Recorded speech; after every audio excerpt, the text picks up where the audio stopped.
UFC 297 ended with a controversial decision of an incredible war, which has sparked some serious questions about who should get the next middleweight title shot. In the middle of this controversy, an unsung warrior who deserves a lot of appreciation is being forgotten.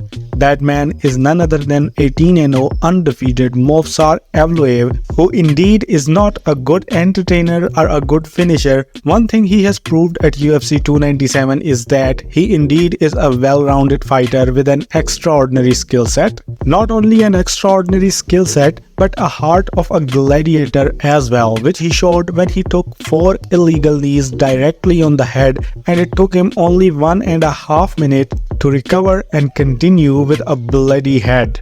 He didn't cry or even demanded a point deduction. Still, Dana White called it the least interesting fight. It is not very often I disagree with Dana White, but here I do strongly disagree.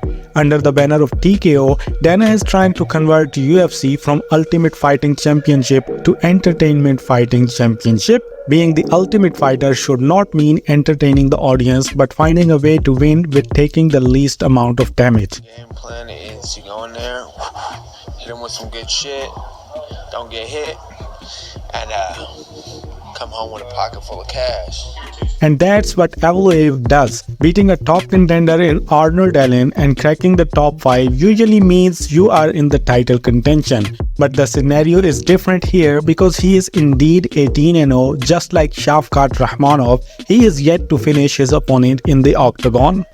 Let's see who he is, how good he really is, and how he reached this level. I'm the guy with the Indian accent and you are on Fightbook.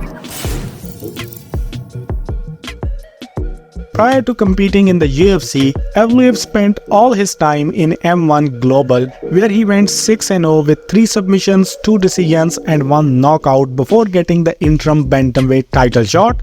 He won the interim belt with the second round knockout, then the undisputed belt with a hard-fought 5-rounder unanimous decision. He defended his bantamweight belt twice before getting the UFC call. First defense was a second round submission, while the second defense was the 5th round knockout. Then he got the call from the UFC, so he vacated the M1 Global Bantamweight Championship and signed with the UFC as another undefeated Russian with the record of 10 wins and no loss. Evloev was scheduled to make his promotional debut against Muin Gafurov on April 20, 2019 at UFC Fight Night Overeem vs Olenek. However, Gafurov withdrew and was replaced by Sungwoo Choi. He won his debut by unanimous decision. In the first 2 years in the UFC, he was scheduled to fight 10 times, but 6 of them got cancelled due to different reasons. With 2 more unanimous decision wins and a split decision victory at UFC 257 in January 2021, he cracked the featherweight rankings, getting number 14 spot.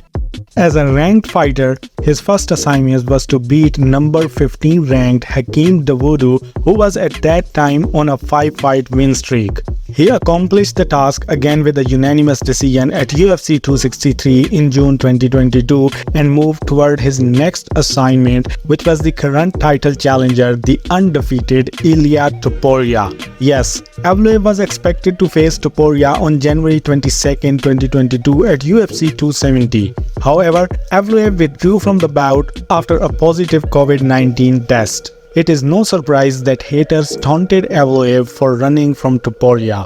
By the way, after recovering and a complete 1-year layoff from the octagon, he returned to face number 10 ranked Dan Ige. It was another unanimous decision victory where he snatched Ige's top 10 spot in the rankings.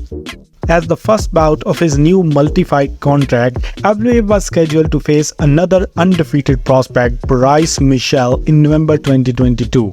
However, Evloev withdrew from this fight as well in mid-October due to an injury. His decision victories in the UFC and withdrawal from Topuria fight was already a criticism on him, and the addition of this withdrawal from Mitchell fight added another black mark on his career. But he cleaned this black mark when he accepted the short notice fight against Bryce Mitchell at UFC 288 in May 2023 because Mitchell's opponent Jonathan Pierce had pulled out. However, the fight cancelled again because this time Michelle withdrew due to an undisclosed injury. So he was replaced by unranked debutant Diego Lopez. Evloev defeated Lopez by a unanimous decision, getting Fight of the Night bonus for the first time in his UFC career.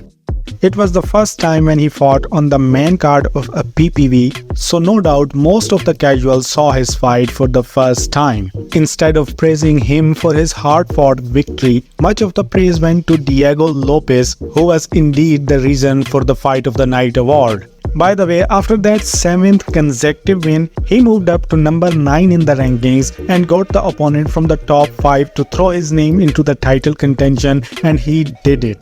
Evloev faced Arnold Eden in the past event at UFC 297, and everyone saw how he fought and won once again by unanimous decision. After the following win, he earned the number 5 spot in the featherweight rankings, and now he is in the title contention, although no one is talking on this topic.